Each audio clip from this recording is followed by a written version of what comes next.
Pengertian pegawai negeri menurut Undang-Undang Pokok Kepegawaian Nomor 43 Tahun 99 tentang perubahan atas Undang-Undang Nomor 8 Tahun 1974 tentang Pokok Kepegawaian adalah sebagai berikut. Pegawai negeri adalah setiap warga negara Republik Indonesia yang telah memenuhi syarat yang ditentukan, diangkat oleh pejabat yang berwenang dan diserahi tugas dalam suatu jabatan negeri atau diserahi tugas negara lainnya, serta digaji berdasarkan peraturan perundang-undangan yang berlaku. Para ahli seperti Cranenberg dan Logeman, sebagaimana dikutip oleh Sri Hartini pada tahun 2010, mendefinisikan bahwa pegawai negeri adalah pejabat yang ditunjuk.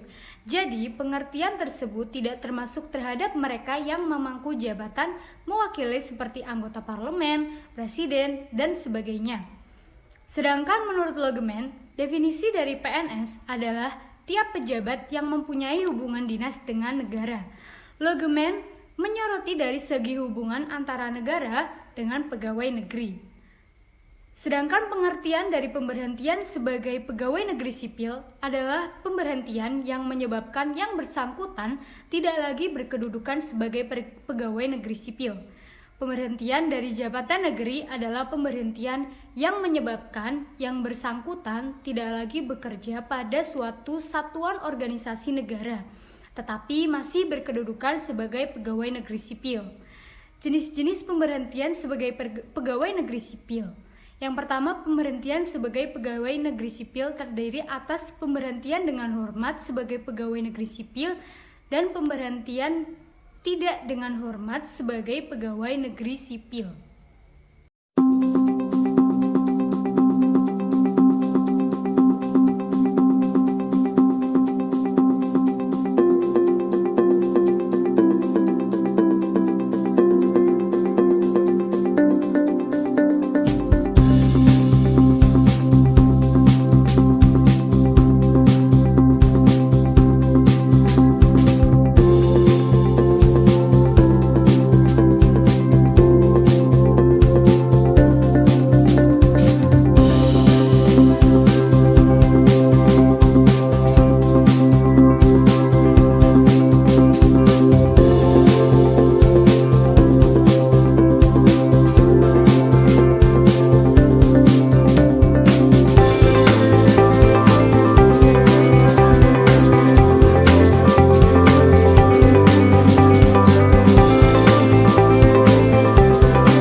Pertama, pemberhentian atas permintaan sendiri. 2. Pemberhentian karena mencapai batas usia pensiun. 3. Pemberhentian karena perampingan organisasi atau kebijakan pemerintah. 4. Pemberhentian karena tidak cakap jasmani dan rohani. 5. Pemberhentian karena meninggal dunia, tewas atau hilang. 6. Pemberhentian karena melakukan tindak pidana atau penyelewengan. 7. Pemberhentian karena pelanggaran disiplin. 8. Pemberhentian karena mencalonkan diri atau dicalonkan menjadi presiden dan wakil presiden, ketua, wakil ketua, dan anggota Dewan Perwakilan Rakyat. Ketua, wakil ketua, dan anggota Dewan Perwakilan Daerah, gubernur dan wakil gubernur, atau bupati atau wali kota, dan wakil bupati atau wakil wali kota. Yang ke-9, pemberhentian karena menjadi anggota dan atau pengurus partai politik. 10. Pemberhentian karena tidak menjabat lagi sebagai penjabat negara. Selain itu, pemberhentian PNS juga terjadi apabila 1. Tidak melapor setelah selesai menjalankan cuti di luar tanggungan negara. 2. PNS yang telah selesai menjalani cuti di luar tanggungan negara dalam waktu 1 tahun tidak dapat disalurkan. 3. Terbukti menggunakan ijazah palsu. 4. Tidak melapor setelah selesai menjalankan tugas belajar. 5. PNS yang menerima uang tunggu tetapi menolak untuk diangkat kembali dalam jabatan. 6. Pemberhentian karena tidak menjabat lagi sebagai komisioner atau anggota lembaga non-struktur. 7. PNS yang tidak dapat memperbaiki kinerja sesuai dengan ketentuan peraturan perundang-undangan. Kasus PNS yang saya analisis yaitu 20% PNS tidak produktif dalam bekerja bakal diberhentikan. Adanya 20% PNS bagian administrasi dari total 4,2 juta lebih pegawai bakal diberhentikan karena nilai tidak produktif dalam bekerja. Pada tanggal 8 April lalu, Kementerian Penerbit Peraturan Badan Kepegawaian Negara atau BKN nomor 3 tahun 2020 tentang petunjuk teknis pemberhentian pegawai negara sipil. Dalam pasal 32 pun, peraturan ini diatur pemberhentian pegawai bagi yang tidak produktif.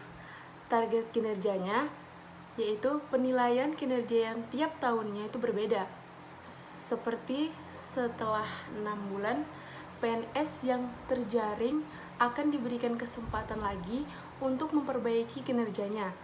Namun, jika tidak ada perubahan sama sekali yang diberikan, maka harus dilakukannya uji kompetensi ulang lagi. Jika uji PNS tersebut justru tidak memenuhi standar kompetensi atau jabatan, ia pun akan dipindahkan pada jabatan lain, yaitu sesuai dengan kompetensinya, atau ditempatkan pada jabatan yang lebih rendah pada akhirnya. Setelah 1 tahun pun tidak ada lagi tersedianya lowongan jabatan sesuai dengan kompetensinya. Maka PNS yang tidak produktif atau mendapatkan penilaian kinerja yang dengan predikatnya kurang atau sangat kurang akan diberhentikan secara hormat.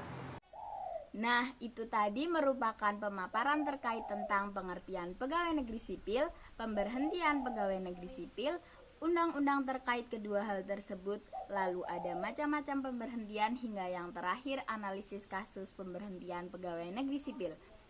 Dari pemaparan yang sudah ada sebelumnya, dapat ditarik kesimpulan bahwa pemberhentian kerja pegawai negeri sipil tidak hanya pensiun saja, akan tetapi bisa juga karena hal lain seperti yang sudah dikemukakan sebelumnya. Pemberhentian tersebut juga masih diklasifikasikan menjadi beberapa macam lagi. Segala sesuatu terkait pemberhentian kerja pegawai negeri sipil juga telah diatur dalam beberapa undang-undang dan peraturan terkait yang telah dipaparkan sebelumnya. Adapun analisis salah satu kasus pemberhentian pegawai negeri sipil selain pensiun yang dipaparkan guna memberikan bukti yang konkret terkait materi yang kami usung.